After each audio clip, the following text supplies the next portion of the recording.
to our second REA meeting of the semester. I'd like to give a round of applause to our fantastic guest speakers, who I will introduce shortly. So a round of applause. So our mission today is I've done these on and off, so I wasn't sure how many people have been to these. Several of us have also attended a couple of these events. So we thought we would bring up a topic that's really not discussed. It's really how to, once you have a job, how are you a good employee? How do you become a good future leader? How do you become a good coworker and employee, right? And there's a lot of ways that can be done, but we want you guys to think of that, because what you do today translates in what you'll do in your rest of your career. Yes? Would you just introduce yourself and tell us? Yeah. I was going to give the background and then I was going to do it. So, yeah, but absolutely. So that's kind of the mission today. We want it to be interactive. We'd love for you guys to throw out questions during, but we'll have a Q&A at the tail end as well. Mike Kent, I have been in the business for a long time.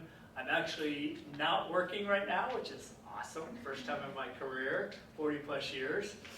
And but I spent most of my career in the asset management side for various companies. Bryant and I used to work together, and we're all a part of a group called BOMA, Building Owners and Management Association, part of the Governmental Affairs, which is a subcommittee there focused in on legislation that affects commercial real estate. Bryant Mork, with the company he just referenced, Goodman North America. We're mainly an industrial developer. I'm on the asset management side. I'm a regional property manager with them out here in Irvine. My portfolio, we manage about 10 million square feet, mainly industrial stuff. We develop it, we own it, we manage it. I've been with them about 8 years. My whole real estate career been about 14, 15 years, all in kind of property management, asset management. So what does asset management mean? It's like a broader version of property management, so looking at the asset as a whole rather than just day-to-day managing a vendor, managing the tenant is taking a longer-term looking at it, adding value to the property. How do we enhance the property? What are we going to do in the future? Creating long-term asset plans, looking at leasing on a rollover basis. Property management is very kind of focused on individual just maintaining the asset, but asset management is more kind of that broader basis of long-term 10-year plan of, we're going to sell it, we're going to hold it, what are we doing with it? You're going to finance it, you're going to sell it. Also, all aspects of owning an asset. Strategy. Yeah. Good review. Good question. Hi, Ruben. Nice to meet everybody. It's my first time here. So Ruben Rivas, I'm a director of operations for the Irvine Company. Been there for 16 years on the office property side. I've been in the industry going on 24 years, and I specifically work in the airport area right near John Wayne. Hi, I'm Heather Hayes. I'm from UL Underwriters Laboratories. You're like, what's that? We're the people that keep the world from electrocuting themselves. So like if you have a power driller or a blow dryer and you see the UL on there, and I'm like the outer layer of the group because I'm actually in sales. And so these are actually customers of mine. And what I do is I sell help with compliance and building management systems. So when Bryant's talking about asset management, one of the things that they consider is how we would help them in energy reduction plans. Or if there's, like we do a lot of work with Ruben's company, if there's a problem and there's asbestos in the building, we're going to help them do that with industrial hygienists to give them next best steps on how to mitigate the problem. And I've reinvented myself like 3 times. So if you have any questions or any worries about any of it, I can be a good person to bounce stuff off of. Hi, I'm Tawny Miller. I'm with Lincoln Property Company. Like Bryant, Heather, and Ruben, I'm in asset management, day-to-day operations like Bryant was referencing. So property management has been 3 years going for me. I've been a part of BOMA about 2 years as well, and that's been getting me into the networking side, kind of getting more knowledge in the whole industry as well. So I think our mission today, So did you start in property management and then work the asset manager, or did you go straight into asset management? so I'm in property management. So asset management, he was saying, is kind of just difference between day-to-day operations for property management and then the whole strategy as far as the financial reasons. Two different focuses. They started out as Yeah. Very similar model. Sure. And I started my career as a broker. Oh, I'm still in Very much. And I did too. Okay. Okay, so our goal today is you guys are all going to be in the market if you're not already looking for new jobs, right?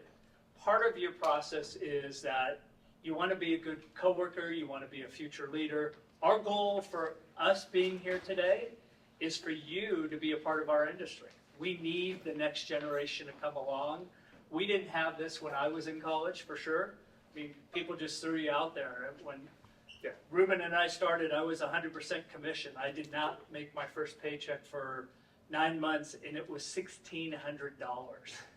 And it was scary. Day to day, I ate popcorn or top ramen forever because that paid the bills, right? So today's generations, I think, have evolved tremendously, and there's a lot more support and reach out for our industry as a whole to get the next generation in, to get you prepared, to get you thinking about what it's like to be a coworker, to be a leader, right? Eventually, you guys will be taking the batons and leading the real estate industry if this is your forte. No matter what segment you're in, whether you're in the occupier, which is the tenant side of the business and running their real estate department, running multifamily, which are apartments, retail, office, industrial. Ruben's company focuses, or Ruben specifically focuses in on office. We've got industrial, we've got office and industrial, and we've got one of our support teams, here. So hopefully you'll get a little bit out of this, and hopefully you'll get your brain thinking about what's it like, because all of this comes through in the interview process. Who you are. I can tell you in 15 minutes whether the person's a good candidate or not. And I look for quality of the person over their skill set. I don't really care if you have any skill set. Even as you move further and further along in your career, what you'll find is people find that the longer you've been in the business, the harder you are to train a new way. And every company has their own way of doing it, and they want to know that you're adaptive to be trained in the new company's format. Not the old version that you knew, but the new one. So you look for people that are open-minded, creative, adaptive, good people, all that kind of stuff. So our goal today is to discuss that. One thing I want to say about skill set, your skill set is transferable. The skills you're gaining now, like my first sales job, I didn't have sales background, but I had been a waitress. And I'm like, well, I feel like a lot of the customer service and asking the questions and making sure that the customer is satisfied. I mean, I did this in an interview my senior year in college. I had no idea. But I said it, my skill set can transfer over, and they're like, yeah, okay. And I got the job. I mean, there were some steps in between. But you know what I'm saying? Like, your skill set can be anything that you've been pursuing. Correct. So our goal is to really just chat about this kind of stuff. It's there for you guys to grab what you feel is necessary and hopefully use it during your interview process and skill sets of what are people looking for? Because this is a very big part of what they're looking for. So if we go to the next slide, and by the way, it's not a given. Most people, I think when I was growing up, I think a lot of people assumed that you knew things. We're kind of taking the approach that it's not a given, that you guys don't know all this stuff necessarily. Your parents did a good job, but mentoring and all that stuff, which we'll discuss later on, is really important for you to be listening and adaptive to. So, Has anyone here been in the corporate setting yet or had an internship with the real estate group that they've been a part of for even just a couple months? Just one? Two. I was going to say I know one. So two of you. How many of you guys have jobs or have had jobs in the past? Good. How many of you see Root America at work at those jobs? Rude America? Come on. Are you talking about people that are rude? Yeah. How many of you waiter or waitress here, right? Retail. Have you ever done retail or waited on a table? Believe me, you learn how to be a good person at a restaurant, right? You don't want to piss the waiter off or the waitress off. They can do a lot of stuff to your food that you don't know about. All right, let's move on. So here's the outline of what we're going to talk about. I'll let you guys jump in and talk about the topics. Yeah, I mean, these are kind of some of the things we're going to talk about today. Show up, be curious, get out there, put yourself out there, do something out of your comfort zone, that type of stuff. Listening and taking action, be a sponge. Soak up what everyone has to say, what everyone wants to do. Go ahead, take it from there, Ruben. Yeah, listen and take action. I think that speaks to what Brian just mentioned, which is you're taking in as much information as possible. You're digesting the good, you're digesting the bad, and then ultimately you're going to discover what kind of leader, what type of person you're going to be in the workforce. So none of you are going to be identical, but there's some real positive things that you can take and steal from other people as you're talking to mentors and other people. So just make sure that you're listening, and then again you're taking action on that, and being consistent in your actions as well. And then networking. This is huge, you guys, because it's scary to go in a room full of people that you don't know. But if you can just come up with a couple things in your head to talk about, like maybe it's the Super Bowl, or it can be something really benign. But if you have like a couple topics in your head ready to go before you go in, and maybe think of a couple of, like instead of saying, how are you, like what's been keeping you busy? Just something to where you can engage and just have some ideas when you go in. It's always nice if you can grab someone to go with you, even if it's someone that isn't doing the same thing as you. It's always good to have a friend. All of you should have LinkedIn profiles. I'm going to be the LinkedIn police right now. If you don't, you definitely need to make one. Absolutely. And later on, I will show you, if you don't already know, the LinkedIn party trick with the QR code. So when you're talking to someone, you get out your phones and you say, hey, are you on LinkedIn? Show them your QR. They scan you. You're connected. And it's weird. There's people that think they know me because they're connected with me on LinkedIn. They don't know me. But then there's this like level of comfort with me versus going in cold. And this is maybe because I'm in sales, I'm probably one that has to talk about networking quite a bit, because my job doesn't get done unless I'm doing that all the time. So it's really important, and you can get some amazing opportunities in random ways that you might not expect if you're putting yourself out there. Yeah, that's really where a lot of the professional development comes from, is from networking. I mean, I constantly say that there's something to learn from everyone. You just need to talk to them and find it. And that's really what networking is about. You never really know who's going to be able to help you with what, tell you what, give you insight on what. True. I'll jump in on reputation. Keeping your nose clean throughout your career is huge. Making sure that you make the right decision, honor those decisions, and make sure that you're just a good person all in all, and that if you commit to something, you show up, right? So I think that's really. And the last one is? Yeah, Mike, and I also want to just mention with reputation that it takes time, by the way. There's a lot of impatience I've seen in the workforce with people that want it to just climb. And, your reputation and your credibility takes time in the workforce. So just be patient with yourself, be patient with your learning. You're all still very young. We got time. So just go ahead and kind of enjoy the process, and the reputation and credibility will come with it. And it takes a second to wipe it out. It does take a second. Yes. A second to wipe it But out. being consistent is underrated, I'm going to say. It's fine. I really think so. I think that, don't you think that being consistent is kind of underrated? Yeah. But it's definitely how you build a really solid reputation in your industry. Slowly but surely. And then really quick, just on the celebrating milestones and small wins, especially when you're a leader, you have to do those type of stuff. You have to keep your employees engaged. And a lot of times you have to know each and every one of your employees and what keeps them driven. So I know I have a lot of people that work for me that all they want to do is me to say a good job or say a happy anniversary, all those little things. Really does Happy make a birthday. I difference. think it's a great way to show that you Cat's can be birthdays, dog birthdays.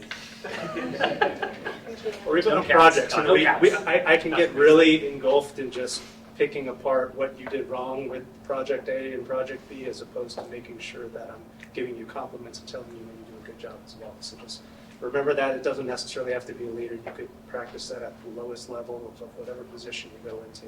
Just being kind and considerate and understanding what drives people and stuff like this. So these are the outlines we're going to do. We're going to go step by step and kind of get a little bit more, share stories with you, show up and be curious. First thing I heard out of show up. If you want to go to ICSC, Yeah. show up at these meetings. That's a really big, important part, right?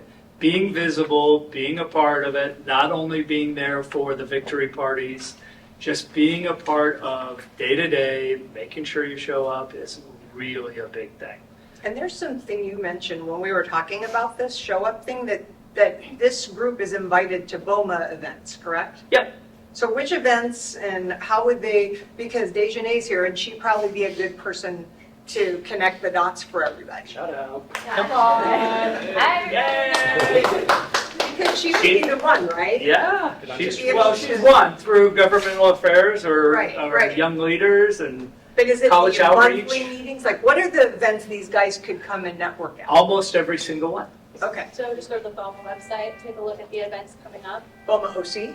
Yes, bomaoc.org/events is where you'll see, we have an event calendar up there and has every single event for pretty much this entire year. I recommend young leaders events if you're afraid of, people that are too high up and you want to kind of just meet the middle ground of people. Somebody that's around your age, I think that's a more comfortable way to kind of slide your way into BOMA, and then that way when you go to bigger events, they're the ones that introduce you to the bigger higher ups, and then you kind of just fall in line that way. Yes. Yeah, that's Tani's a great example. I think you Yeah. mentioned we're government affairs. Tani came into the committee a year and a half ago, and started going to events right away, which is not a comfortable situation for a lot of people going to political events. And she was one that jumped 2 feet in. I think it's important to put yourself in uncomfortable situations really for Any introverts in the room? first. Get out of here. Any introvert? Oh, you're all extroverts? I mean, I'm an introvert too, and I started out, you just gotta get out there, Yeah. go to You events, gotta- meet yeah. people. You gotta fight the You bullet. gotta practice. The only reason I had this job, the past where I was 8 years ago, is because I knew somebody who knew who I was, and they're like, I came in at the last second and ended up getting the job. So you don't know who knows you, and you don't know who you know until you meet them. So get out there and And get uncomfortable. the more people you know, the better. And the more people who know you, the better. Yes.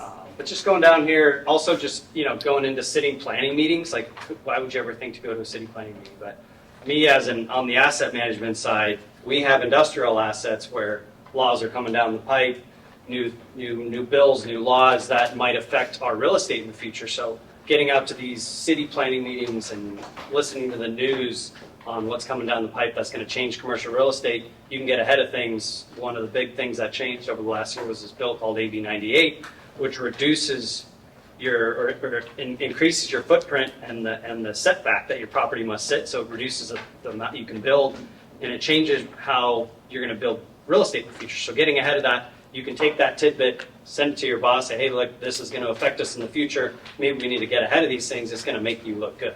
So getting out of your comfort zone can also boost your confidence, but also make you look good for your boss and make you look like an asset to your company. So.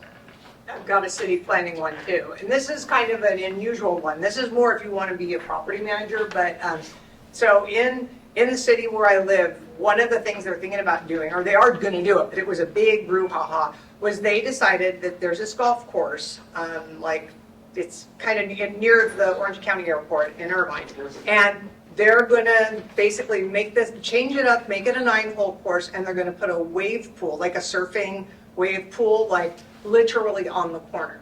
This traffic is going to be terrible. But then the other thing is there are basically some apartments, but then there are some buildings, like commercial office buildings, that are like going to this meeting like, wait a minute, we got to figure out parking for our tenants, like better parking, because now this whole wave pool thing is going to significantly impact the tenants that we have. It could impact the tenants that we could potentially get. But the people that were at the meeting were able to get a little ahead of it by starting to prepare, like, okay, we got to start preparing our whole parking situation now to make sure that we have what we need for our tenants so that they don't leave us. So that was also that's another thing that city planning will do, is it'll get you ahead of what potentially could go wrong. Well, and another example too is everybody doesn't want it in their own backyard, but yet everybody, Bryant's example of industrial. California's been trying to ban basically any new construction for industrial for years. So Sacramento, they've had multiple bills. A lot of them have been defeated, but all of us want Amazon, right? We want that box on our doorstep tomorrow, right? In 2 hours, right? We want our groceries there, no matter what it is. But we don't want that industrial building being built. Well, how do they evolve to become the service provider, any of the delivery companies, right? How do they evolve if there's no industrial? So there has to be a happy medium, and knowing what's coming down the pipe and how to fight against it is governmental affairs, is what our subcommittee does. And we push back on a lot and offer a lot of suggestions and get involved, which is really some of the next bullet point, which is go to industry and political events. Sometimes you show up at these things and you'll be amazed what's on the agenda. It's what color your house can be painted. What? I don't live in an association. I live in a neighborhood. I don't want somebody to tell me how my house could be painted. And there's a lot of cities that are trying to make changes like that, as simple as that is.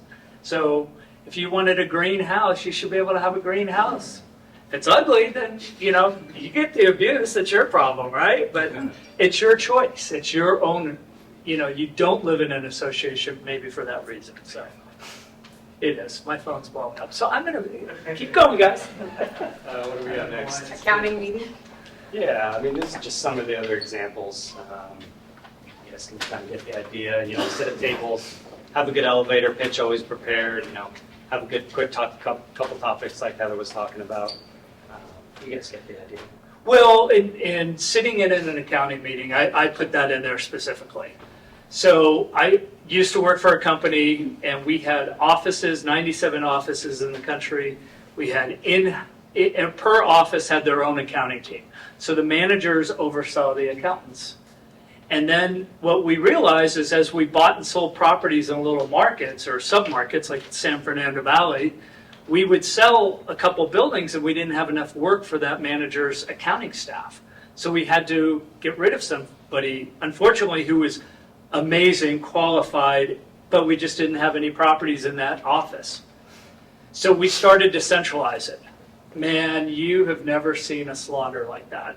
People were so against it. They wanted control over their accountants. But as the company needed to grow, we had to centralize it. So we created these centralized offices, and as employees were attritioning out of individual offices, they were rehired in the corporate offices. Anyway, long story short is we had managers that didn't know their accountants and accountants that didn't know their managers.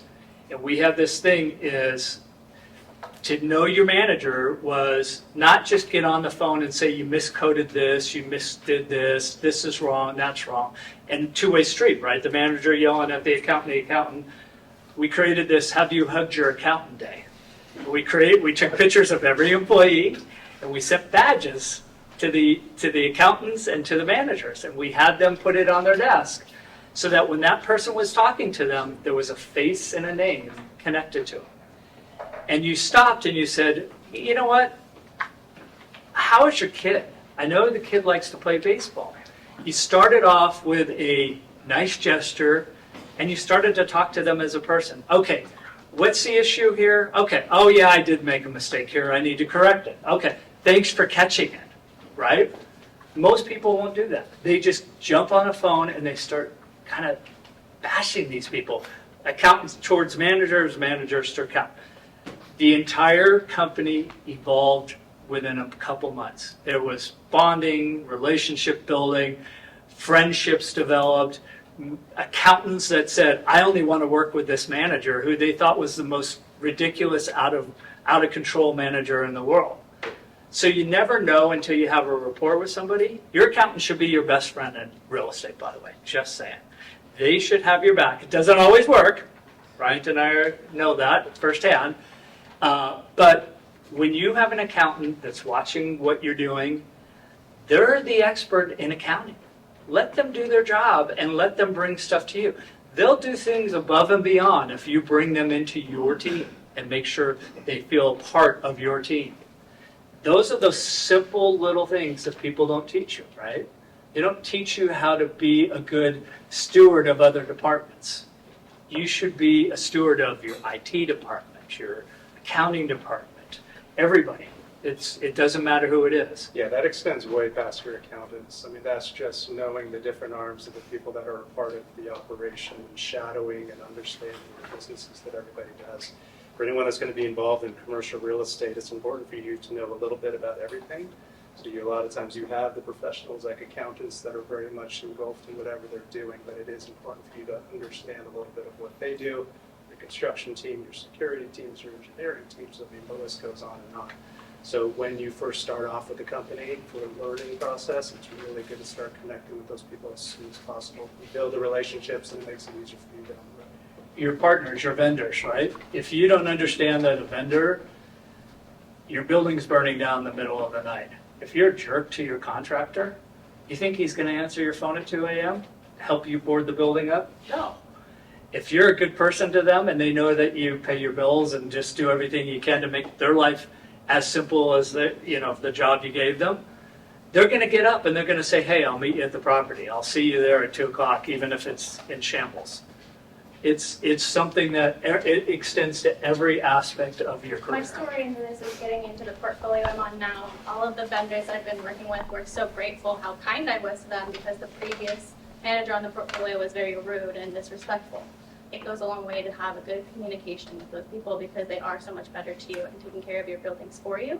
So if they like you, they're taking care of your building a lot better. Okay, as a vendor, I want to say, I'm here to say for the record, I take care of people whether they're nice or they're not. But if there's an extra favor, I'm probably going to do it like more quickly, more easily. I'll go to bat for the people that are wanting to work with me, that I've worked with, that I have a rapport with. But I think I was going to take the volunteering one. Yeah. We have one Yeah. more question real quick. Somebody mentioned that they needed to have an elevator pitch, and many of these students have an elevator pitch assignment that they are doing in a couple of weeks.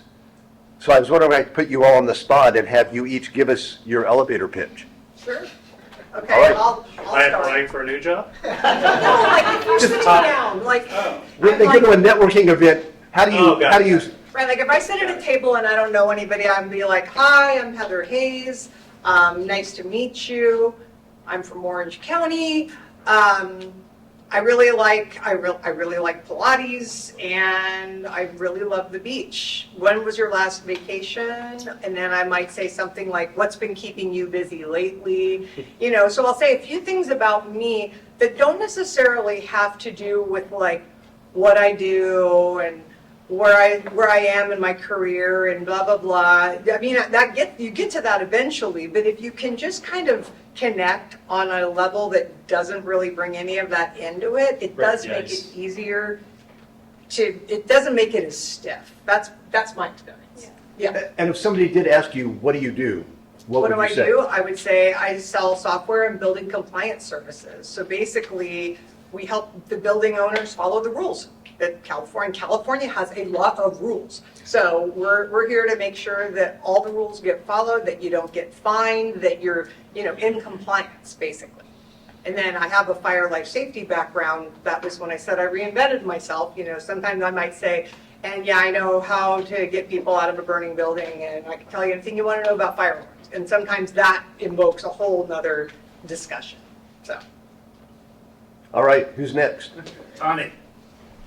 So I, like Heather, I'll introduce myself and try to find something personal to relate to them on. I always try to find something that gets people talking, like inspiring. And a lot of times it's travel.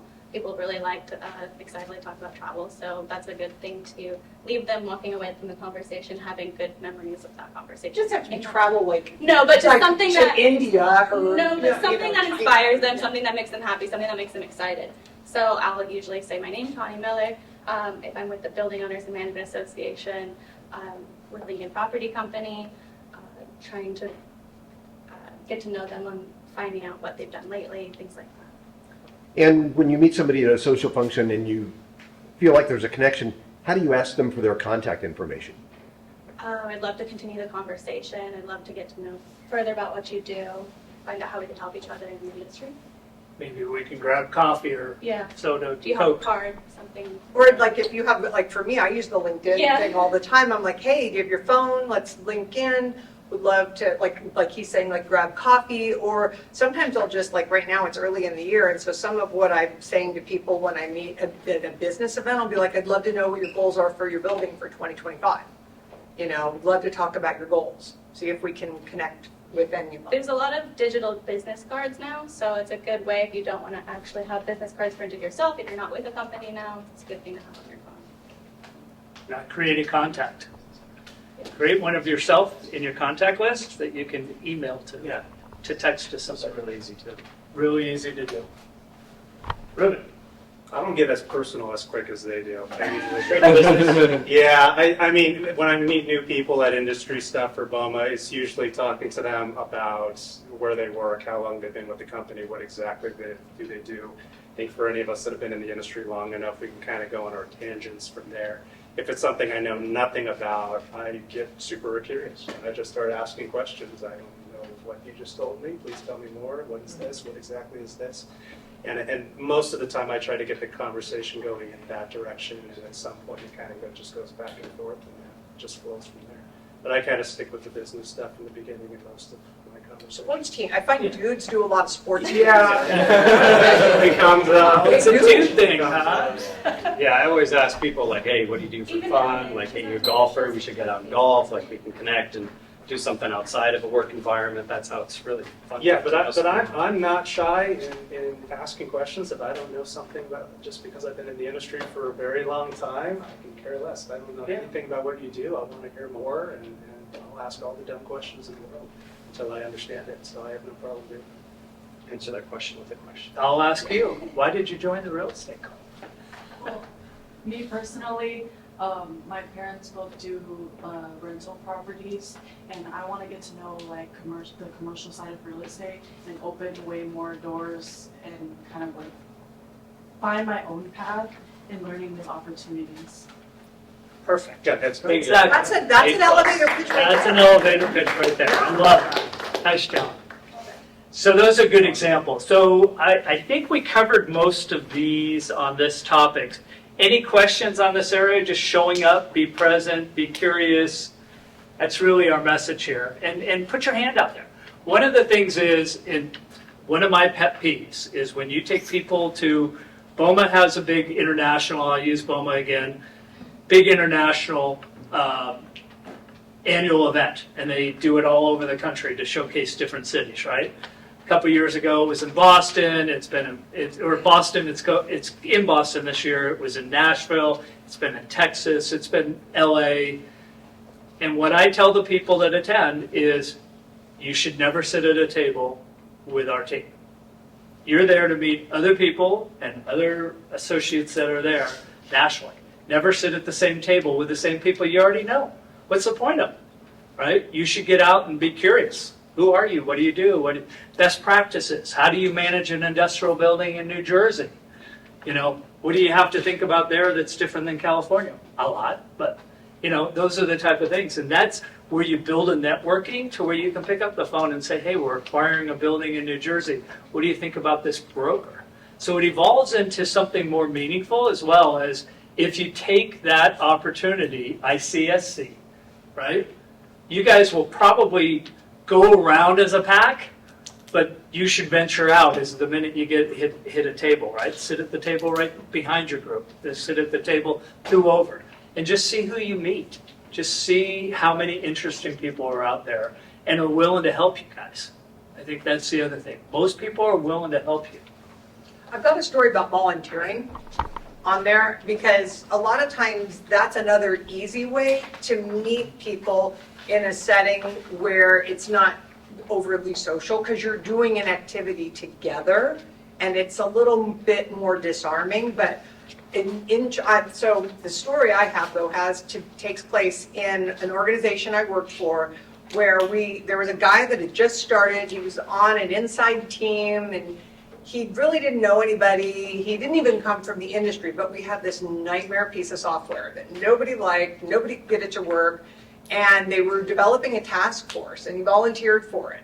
And he didn't know anything or anybody. I am telling you what, that guy, he just dove in and he just tackled and would not let it go until it got better. And he got promoted within like a year to like running that whole inside sales group. So I'm just saying, if you're willing to volunteer for something, even though you might not get anything out of it, it can not only get you to know other people that you wouldn't otherwise know in whatever silo you're in, but then it could also lead to other opportunities like it did for him.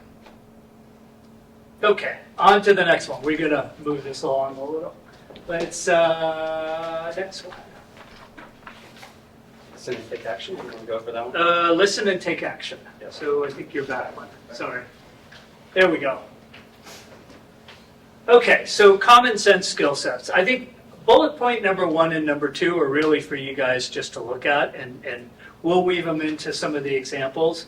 It's time management, professionalism, critical thinking, adaptive. You know, we talked about this, and all of this will come up in every topic we talk about. Leading by example, teamwork, collaboration, conflict resolution, all will come in as a part of it. But I think what we should do is jump in to listen to what is being discussed by others and to legitimately solve the problem, right? And I'll jump in on a first example is sit in on accounting meetings, right? If you have the opportunity, and again, I'm using accountants, right-hand person to your success. If you sit in on an accounting meeting and you're the only non-accountant, do you know how much valuable information of what their pain points are? Oh, this manager did that, and this manager did this. They don't know how to do this, and blah, blah, blah. And then the resolution of that is maybe we should have a class, a 10-minute, jump on a phone call with all the managers and resolve this problem of getting things in on time, making sure that we're productive, making sure we're coding things. Do we know why we need this code here? Everybody thinks it's ridiculous, but this is why it's important to the accountants, right? Because they may be depreciating that asset, and they need to know what it is, so you have to fill in the blank. There's all these little things that are important to their job and the success of their job that necessarily aren't important to you, and you're not thinking about in the way that they think about it. So use that as an example, and again, it's anything you're not the expert on, which is hopefully real estate, anything you're not the expert, sit in on one of their meetings occasionally. Just listen to what they're talking about. Make recommendations. My biggest pet peeve, by the way. I'll let Ruben join too. Well, it's. I don't think I have to say much, right? Kind of makes sense. You obviously don't want to go into your boss's office without some type of thought process or resolution that goes with it. Now, there is one little caveat, because I have had some employees that are trying to work through problems, and 6 hours later, now they come to me and I'm thinking, holy crap, that's too much. So there is a little bit of that goes into it, but for the most part, most issues that you're going to deal with are relatively easy, and you just don't want to be that person that comes in to speak to Mike and just says, what do I do? And if you've tried stuff, that's important too. So like, this is the problem. I've tried these 3 things, and these 3 things I tried didn't work for whatever reason. I think, like a potential solution could be this, this, and this, And my style of management, and these guys could be very different, is most of the time I let all my folks do exactly what they want to do, unless I really think they're going to fall on their face. Then I'll probably stop you and tell you to do something different. But there's a lot of gray area in the decision making for commercial real estate and how we deal with customers or issues, whatever it might be. So most of the time I let people explore those and empower them, as long as they're trusted employees that have been around for a while. And then at the tail end, we'll talk about what worked or what didn't work. So, but again, unless you're doing that, then I'm going to give what my opinion is, and I'm going to give it to you, and that's all you're going to ever get. So. And I'll jump in on one. So as Ruben mentioned, always give a heads up that you have an initiative that you're working on, right? Because there may be other initiatives that are already underway. Given that, they may be out of state, they may be with a vendor, they may be somewhere else. Always give the heads up, and then have them give you a little very broad frame of what that would look like. And then come to them, as I said, with a recommendation. It gives the opportunity for the manager to see how your thought process are, how you've investigated other options, and then all of a sudden you came to them with a recommendation. They may pivot and say, that's really, we've done that and here's an example of why. Can you rethink this and go back and try this? Or what about this, this, and this that you may not have thought about? And then go back to the well, so to speak, and come back to them with a solution. Managers love people that are creative, intuitive, and are driven to figure out problems that are everyday issues, right? And they could be very complex. I mean, real estate can be it is a very complex form of business, right? So I think it's very important for you guys to take on little tasks and big tasks to be seen as the next leader. Excellent. Okay, networking. The fun part. The fun part. Who wants to start off? Connie, why don't you start? So yeah, this is a big one. I feel like it's really good to ease into it, as it mentions here on this slide. You know, a lot of people want to dive right in and say, go up to someone and say, I'm looking for a mentor. Can I be your mentee? And what does that mean? What are you looking for? Do they know you? Have you even spoken to them prior to this? You know, you have to have kind of an ease into it and make sure that you're both comfortable with the situation. So it can be a formal mentor like you're finding in a different situation where you're actually both going into that mentor-mentee situation knowingly, or when you're networking, you want to make sure you're easing into that and creating this friendship first. And I guess I would say on that, like I've done a lot of mentoring, but I don't have to do it for everything. Like you might have 3 mentors. Like you might have one that you really want to talk to a lot about real estate, and then maybe one about something more like leadership, and then you might have one like navigating life and how am I gonna, you know, like situations like what we're talking about, like social situations, or how can I have a better elevator pitch, or so you don't just have to have one person. You can have a couple different people mentoring you in different phases of your career. You could have 3 at once, you could have one. So it's fluid. I guess that's what I'm trying to say. So it's not necessarily something where you have to just pick one, like Tani's saying, with it you don't know and just go, you know. And it does take time. So I'll outline the 3 different types that I see as coaching and mentoring. One is a formal mentoringship. And there are organizations like IREM and BOMA and ICSC and all that have mentoringships where they pair you up with somebody in the industry and it's a formal approach. Then there's somebody that you have coffee with that is somebody in the industry that's a leader. That's Bob, right? He's a mentor to all of you guys. It's making sure that you have somebody to connect with and say, hey, I got this problem and I don't know how to resolve it.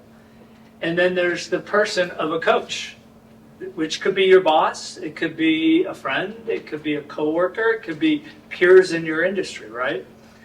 When I first moved into asset management from broker, there was a group of 25 people that we met once a month and we all networked. Because we're all young in the industry and we're like, gee, my boss threw this at me the other day. How the hell do I handle this, right? And you're just like, and they're like, oh, I had that last week. And you figured out who to call and go through the situation with and how to kind of navigate the fields of where you were. Those all are important. And you need one that is natural and respective of who you are, where you are in your career. So I would recommend that you have these. You have your parents, right? Well, that's not the ones we're talking. We're talking about professional ones, about how to continue to network, who to look at as a coach. Phil's a great example, right? Yeah, that guy. He's not the guy to call for air conditioning all the time. He's the guy to call and say, hey, I need this, or how do I navigate that? He's probably the best dot connector I know and I've seen in years. Of this, I know this person who knows this. He's going to just connect you, and you're going to figure it out on your own. But he's going to connect the dots and figure out how to get the 2 right parties together. And that is really critical as well. And making sure that you know who to go to, where to go to, and what resources to where you can be honest with people. I had this uncomfortable situation. I'm not going to HR about it, right? Because you'll have that in the work environment as well. How do I move beyond this and not have it jeopardize my career? I got too drunk at a party, nothing happened, but I was drunk. And you're like, shouldn't do that, right? You're always on. So anyway, those type of things is you want somebody to go to at every level. Your boss is probably a great mentor, but he's there to be your boss. Your coach is there to be kind of a fellow industry leader, so to speak. Sounding board. Like one thing I want to add too is that make sure with that relationship that you're the lead of it as well. That's the biggest mistake that I see for anyone that I've ever mentored before is that don't count on me to schedule the lunches and follow up with you and see how you're doing and all that. If you want Brian to be your mentor, then schedule the time with Brian. If he's a super busy guy, then make sure you're setting those expectations. But be in charge of that relationship, being proactive and approaching. And when he tells you to do something, when he asks you to give him something, make sure that you're doing all those types of stuff. So I know one of your fellow students right there is probably the best at it right there. Perfect. Calls up, texts me, hey, you want to grab lunch? You want to do this? Can you review my resume? How about this? What do you think about that? This company, all this kind of stuff. It's super impactful. It really is. We should have you up here talking about this subject. Okay, next slide.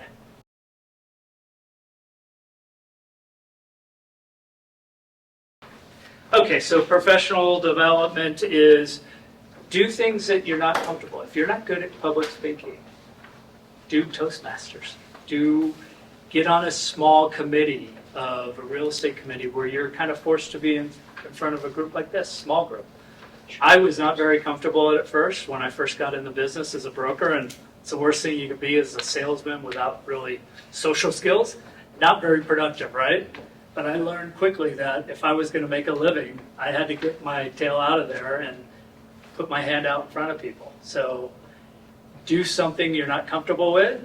It doesn't matter whether you're an accountant. It doesn't matter whether you're the manager of a huge real estate company. Every person needs to get outside their comfort level and learn how to engage and speak to people. Small crowds, big crowds, everything in between. Does everybody know what Toastmasters is? Okay, so Toastmasters is it's a nationwide organization, and they meet, one morning a week, 2 mornings a week, whatever it is. And the way that it works is you sit at a table, it's usually breakfast, and there will be a topic. And everybody has to talk about the topic. And so, has anyone else done it? I've done it once. It's intimidating. It's super intense, but so I had a roommate who was super quiet, super shy, changing careers. He's like, I'm just going to do it. And one of the things when he did Toastmasters is whoever and they have like this bullhorn. I don't know if they still do, but like when you're trying to do your topic and if you don't get it right or whatever, they'll like do the bullhorn on you, and then you're like, oh my gosh. And any time, like the weakest link of the group had to bring the coffee the following week, and this poor guy was schlepping coffee for like months. But then all of a sudden, Bill wasn't schlepping coffee anymore, and he became like articulate and sharp and not afraid to talk in front of people. And this was just like a tiny group of people. You're never going to see them again. He moved to Ohio. He has never seen those Toastmaster people again. But they provided him a really great skill set to be able to, it's just practice. It's just like redundancy over and over, You realize you have nothing to lose, right? That's the best thing about it is you have nothing to lose. You just talk about it. If you don't know it, you just kind of talk, and if it doesn't make sense. The best way is to be prepared for it, right? Yeah. In your meetings and your speeches, if you're prepared for it, then you're going to be better off. But even then, it still could be nerve-wracking sitting in front of 100 people giving a speech, even if you're prepared for it. So But if you know still it. takes time. Yeah. It's going to be better if you know Yes. the content before, so you prepare for this. Yeah. You're talking about preparation, and Yeah. yes, I do what if, I just have this question, what if you aren't prepared? How do you navigate pivoting towards saying something random to kind of speeches. save you? Yeah. Yeah. Well, if you're in the work environment and you're in a meeting, you should always be prepared for where the conversation might go, right? you don't want to go in there and just BS your way, especially if you don't know answers. You don't want to say things that are incorrect, right? So you only know what you know. But for the most part, I think that kind of goes back to networking in a way, being able to just kind of flow with the conversation no matter where it goes, generally knowing what the subject is or what you're in the room for. But for the most part, I think most of us up here probably learned a skill over time to get surprised by a question that we don't know or a conversation going in a direction that we didn't plan for. I answer questions with questions, like you, who was curious. Yeah. You know? But also realizing if you're in a room, you're in a conference room, somebody asks you a question, you don't know the answer, then you don't know the answer. And that's okay. Now you're going to come back and give them that answer, right? That's I don't know, but I'll get back to you. That's your answer. exactly right. But but if you can go in a different direction, that's just. I mean, it happens to me all the time. We have, quarterly board meetings. We have a whole, 80-page slideshow ready to go. We've been practicing. And we're God, you guys skinny it down? Oh, man. And we have it ready to go, and we get into the meeting, and the CEO's like, so tell me about the customers. How are they all doing? We didn't even get to the thing. We were there just talking about our customers the whole time. And most of the time, it's your job. It's what you do every day, so you can easily pivot and say, hey, our customers are doing pretty well. This guy's struggling a little bit. Their parent company ended up going BK, and these guys are looking to expand, and you just got to be able to, pivot and not take that personally and just make that an adjustment in the meeting and just throw that out the window. Just have that kind of in your back pocket. Sometimes if you ask the question, when it goes in the direction you're not sure, you might say, so what specifically were you interested in? And sometimes you'll be, like this has happened to me where I'm surprised. Like I'll ask the question, if I'm like, I'm not sure what they're talking about, I might ask a question and then it goes a completely different direction than the way I thought. Sometimes if you just get a little more clarity on why they're asking what they're asking, or just a little bit more, sometimes you can pivot. I was gonna say, I like my general customer service, where I'm like, I haven't been brought that avenue of this topic before. I don't know much about that, but similarly I could talk about this, and come up with like good phrases that you like to use to kind of like shoot yourself out of that. So another good example would be is as leaders, as you start to develop, right? Or as you're a new employee, ask to participate. The last company I was at, it was every Monday we went over every acquisition, every lease deal that everybody was working on. And it was always a senior group of people, and that was it. So all the staff would prepare the notes for the senior person that was there before me, and then he would just talk about the deals. He may not have known the deals, but he would talk about them. And I thought that was ridiculous, because I wasn't the one doing the day-to-day. So I gave the team, and I asked the coworkers if I could have them sit in on the meetings and eventually participate in the meetings. So I told them all what was going on. I said, guys, gals, you're going to be the one presenting here. You need to talk about the lease deal you just sent a proposal out on, what it means, why you're doing this, where it is. They're going to give you some feedback, and sometimes it's going to be tough feedback, right? But you're going to get feedback, and it's going to improve your skill set. It went from a little nerve-wracking to these guys were prepared, man. They read the lease before they got there. They knew where they were. They called the broker, talked about the 5 most competitive buildings out there. They knew their stuff. And it was great because they knew that that's what they should know when they're negotiating the lease. So it really honed their skill set in on negotiations and public speaking and anticipating what their bosses were going to ask. They would have asked it of me, then I would have said, well, I don't know the answer to that. I'll get back to you. Go to the source.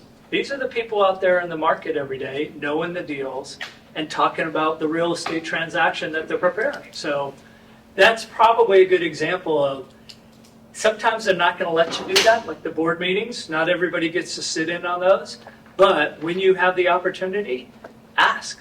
Can I sit in? Can I listen? Oh, can I participate? Why not, right?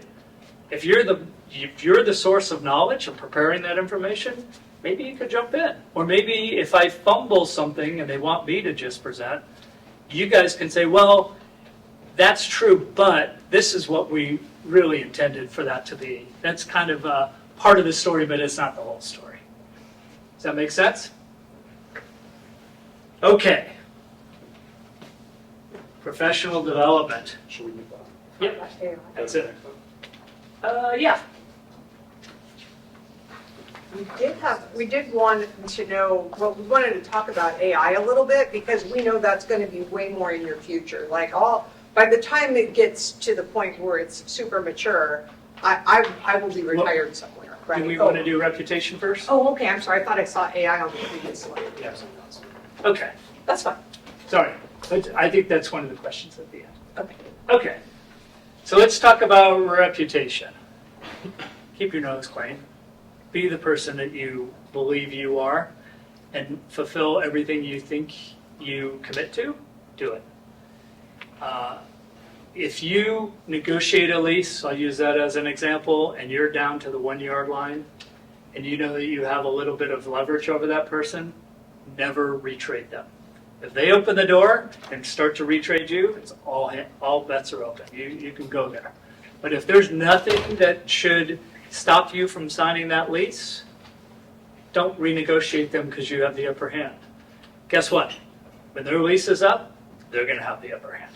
Potentially have the upper hand. And guess what? They're going to come at you with a hammer, and they're just going to hammer the heck out of you. So reputation is everything, both with brokers, with vendors, with coworkers, everything. Make sure that you keep your nose clean. Make sure that you always do what you're supposed to do.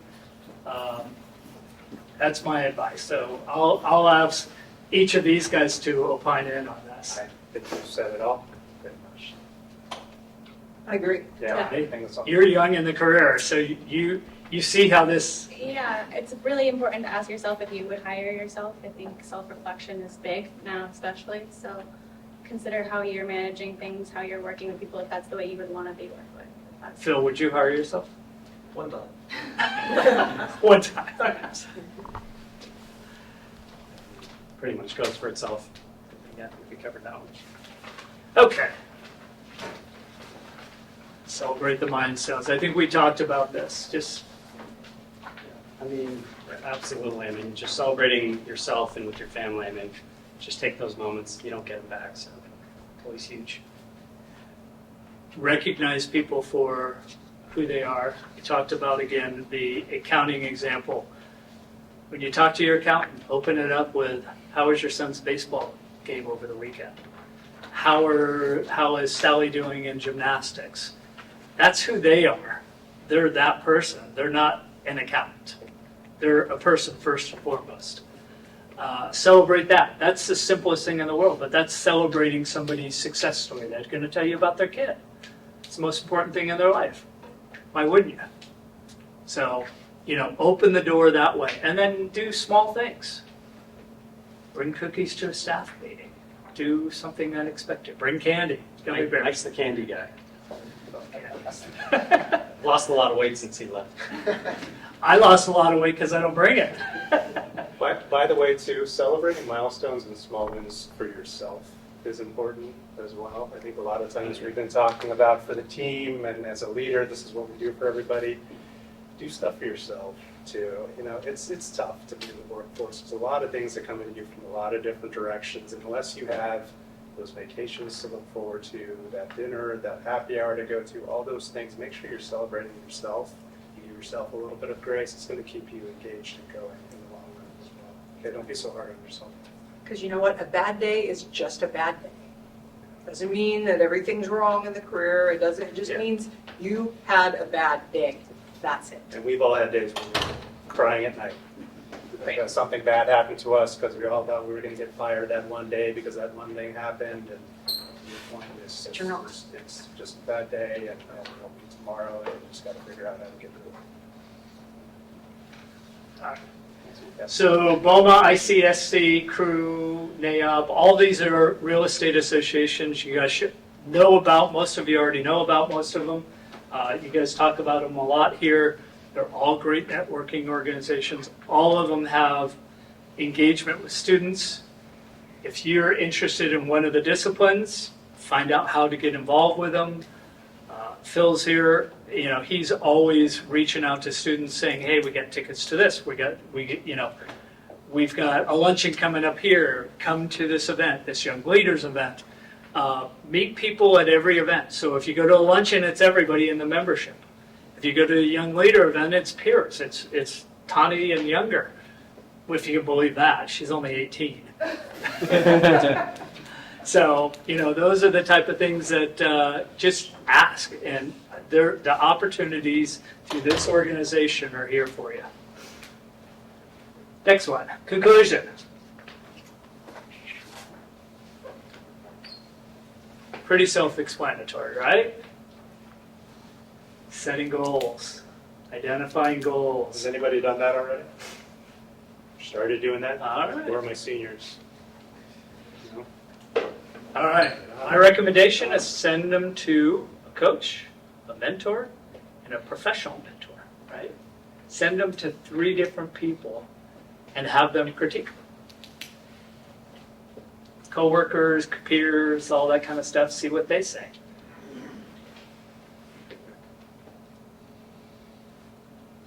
Last slide. The last bullet point is commit to things that you're not necessarily comfortable with once in a while. I'm taking an advanced Excel class at Cal State Long Beach. Because I can do Excel. I can do pretty much here and there. But, all these new formulas that are coming out, man, pass my generation by. So I'm taking a class to figure out what you guys know that I don't know. So I'm going to take that class. So Cal State Bulletin, Mike. is that, well, if it were closer, I'd do it. Anyway, just as an example, right? I know enough to be dangerous, but I know enough to be an expert. How's that? All right. Now it's your turn. Yes, sir. With all the college students here, what's the piece of advice that you would want to give to a student who's looking for the next chapter in their life? If they take Did you see our presentation? one thing. Put it under your pillow tonight. It'll absorb into your brain. You And answer. one thing, man, I think honestly, just getting out there and meeting people. Look up the Meeting events people. on BOMA. Yeah, getting out there, meeting people, going to the luncheons, seeing what these people have to say at the luncheons, what they're talking about. Go on interviews, just get interviews, get that confidence built up. That's huge. A couple things, I guess, that was.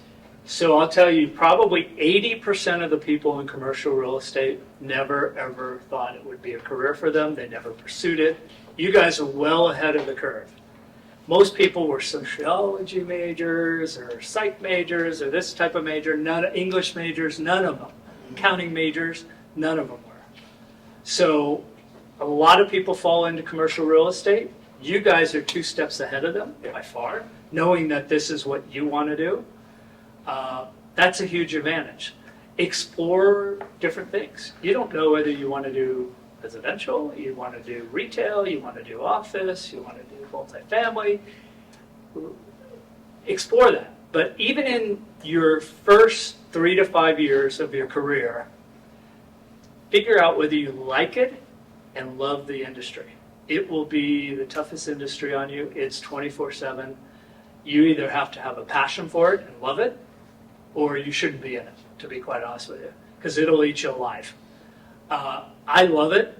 It's my passion has been from day one. I'm one of those sick people that kind of wanted to go down this road, but it's the best career I could have ever asked for in my life. So it's demanding, challenging, exciting. You get to watch stuff be built. You get to watch it redevelop. You get to watch it be leased. You get to watch it tear down. We worked together. Prior company had an office property in, where is that? Cypress? Cypress. About to come down It was next. an office building, 5-story office building, an industrial building. Fast forward, I go to work with Brian at Goodman. They bought it to tear it down, to build an industrial building. Perfectly good building. But higher and better use. I would have never done that had I not worked for them. I would have never even thought to do that, right? So those are the things, that's called evolution. And you look at it and you're like, why would you tear down a 5-story office building? That's beautiful. I mean, it was functional. There was nothing wrong with it. Guess what? Higher and better use. You can make more money as an industrial building in today's environment. That's why. I think maybe for me, and this feeds into what you guys are saying, is I know everybody has their like set thing in their head, like this is how I want it to look in 3 years, 5 years, or even tomorrow, next week. But if you can figure out how to pivot quickly, meaning rebound from whatever it is. If something's not working out and it's clear that it's not working out and you don't understand why, if you can just pivot to the next thing, go through the process of like, okay, this isn't going to work out right now, but this other thing will, and I can pivot towards it. The ability to rebound from these setbacks and just pivot to something else, that has been tremendously helpful for me in my career and personally too. We have a lot of people that start the industry in residential multifamily apartments, right? I'll tell you, it's a really tough business. It's great, and people who are good at it are really good at it, and there's a lot of money to be made there. But when you're young in your career, it can be an easy start. A lot of people pivot from that to the commercial side, but when I ran a portfolio many years ago, we used to recruit people from the hotel industry. Customer service 101, right? We used to go to every hotel in the marketplace, figure out who was there, go to their conventions, and pass out our business cards. Because we needed more managers on site. That was the way we actually recruited people. And you'd be surprised how many people in the hotel industry didn't like what they were doing. And same thing with the commercial side, is a lot of people in the multifamily may not love it. They may love it, but they always move into the commercial side. Or some of them want to try to move into it. Be open, and if it's not the career, you've learned something, right? But be adaptive to say, I want to try this, and maybe this is for me. You may go back to multifamily, right? You may become an asset manager of multifamily because you know the industry. So be adaptive, and if it's not the right one, there's hospitals, there's MOBs, medical office buildings to be managed. There's mixed-use properties. There's everything you can think about is real estate. You got time to figure it out. I mean, ultimately, it's getting your foot in somewhere. Yeah. Everything you learn today, minus this very specific stories, is transferable to any industry you go into. So get in somewhere, start practicing it, start building that reputation and that credibility, and eventually you'll wiggle your way exactly where you want to be. I think for a lot of us, we started in different parts of commercial real estate. We were brokers. Yeah. I hated making 100 phone calls a day. I hated getting kicked out of buildings because I was cold calling, trying to drum up business. So you went to work for the owner. So eventually I went to CB Richard Ellis, and that's really where I discovered the property management side of things. But at that point, I knew I loved the industry. I was into it. Next point, not everyone's going to be into it. Some people will, some people won't. But I was. Now it's just a matter of figuring out exactly which aspect I wanted to work in. And for me, that was operations, property management, might be asset management, might be so many other different things. Yep. But get your foot in and start practicing everything you learn now and build it up. Questions? So I have a follow-up question for all the students that all these jobs, they want that work experience. So there's not that many entry-level jobs. So how do we overcome that? I know we have a large presentation on interviewing skills, networking.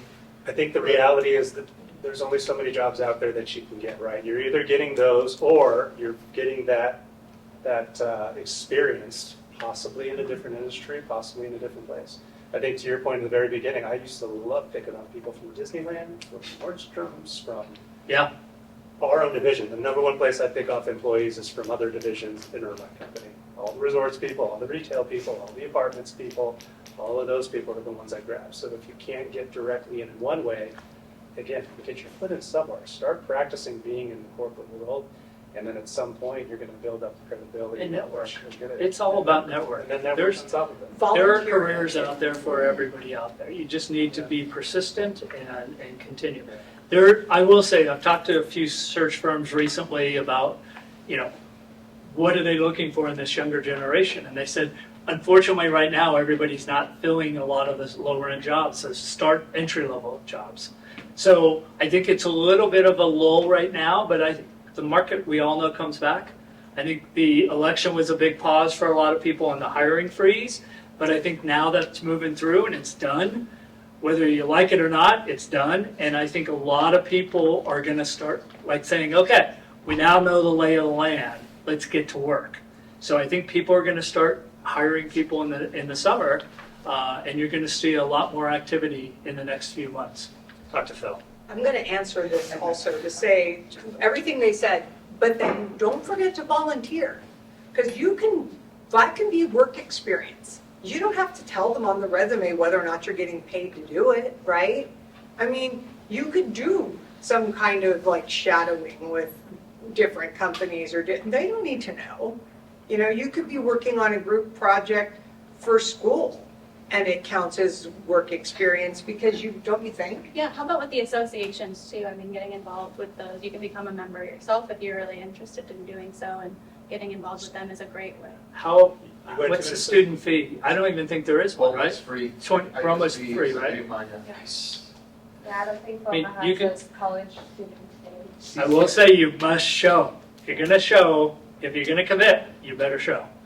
I'll say one thing. If I saw a resume that you were working at some random place, and then you had a list of all the BOMA events that you went to, and you have an official mentorship of Brian Warwick, you don't think that's going to impress me? When I'm trying to hire and I have 100 people going for just a couple positions opposed to this. So even if you're not directly into those types of positions, you could still do those types of little Also, things. like your RPA, your real estate license, your All those broker's things. license. All those- Argus. I'll hound on that. Argus is a huge tool in this industry. Huge. And Cal State Fullerton is one of the very few that offer it up every year. You guys should all be figuring out how you can get it paid for or participating in it directly. Formal class on it. Students, I'd love to have some of you give some feedback to our speakers. What was your takeaways from today? We got thick skin. Yeah, you can be brutally honest. Tell us the truth, too. Oh, If the dinosaurs, tell us, like, So look, to be honest, we're okay. I'll start. I'll spread it out. Oh, God. Student, but I want to thank you guys for coming out, and you know, I know, Mike, you have a busy schedule, so all the way from Long Beach, thank you guys for coming. He's out. retired now. But yeah, thank you guys all for coming out here. I know I took the trip from Irvine, so I know the traffic was bad and the rain didn't make it any easier. Also, for all the students here, I hate that you guys got a PowerPoint with their presentation, because that was my roadmap. And I had to build it from raw scratch. So everything they talked about was true. Everything, showing up, being at places that you probably didn't want to be. I was a shy person. Believe it or not, I was a really shy person. You were a lot more shy back in the day. I was an introvert person, didn't want to talk to nobody, no soul, not even myself and I. So doing all those things that they told you, mentors and coach. Mentor, right here, the best one here, mentor. Coach, that guy Phil.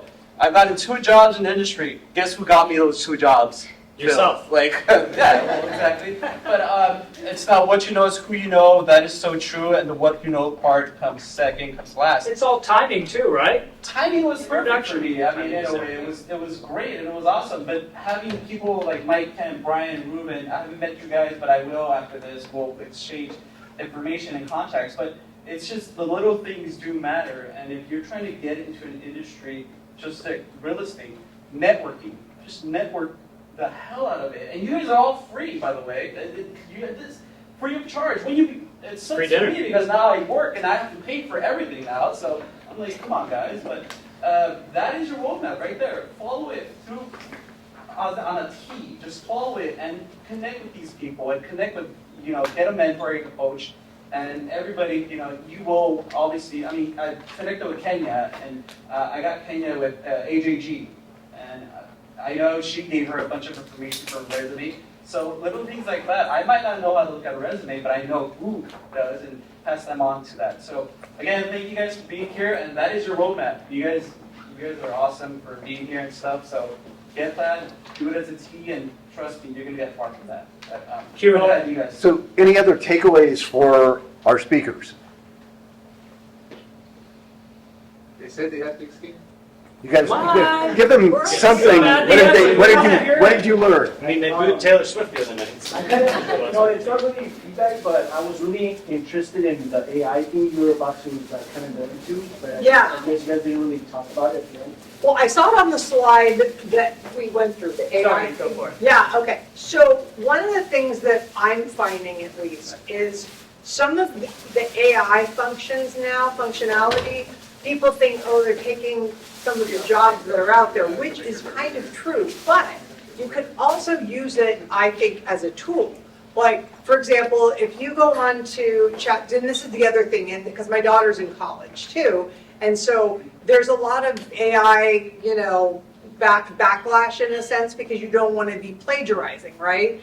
But at the same time, like for a resume, for example, I use it when I was looking for a position, and I would put in ChatGPT and say, okay, I'm looking for a position in building compliance.